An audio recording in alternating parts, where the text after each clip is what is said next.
crying. That means Sarah that walked this out. That means Abraham and Isaac and Jacob had their own provocations, but they still overcame.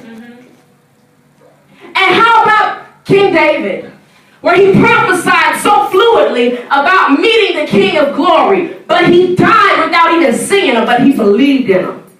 And could you imagine, he went into the lower parts of the earth still, but his hope was still rested in Jesus.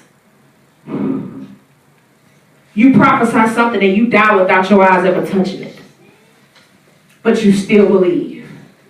You go to a place where there's torment for no reason, but you still believe.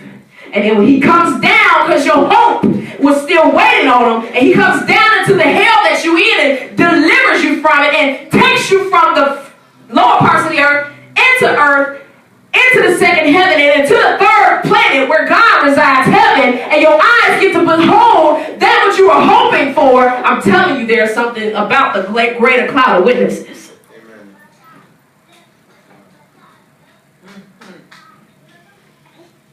Ever thought about that?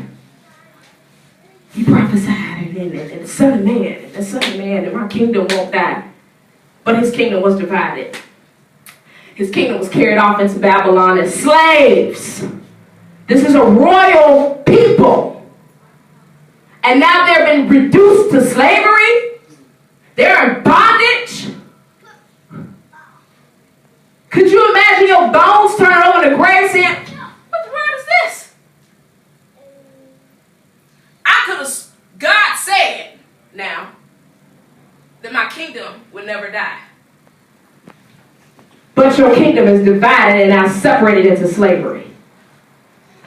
But his hope still rested in the things of God. It's something about partaking, being around the throne of God. That means your hope is still alive because you are a divine character of God now because you're around his throne. You have his throne, Jesus. Some of the folk, Jesus said, yeah, you can sit with me. Then the 24 elders, you have the 7 lampstands. And next week I'm going to get into the 7 lampstands that surround his throne. They rest around the throne as well. And trust and believe they're not literally lampstands that's burning. They're spirits of God. People preach it in the blood. They're spirits that rest around his throne.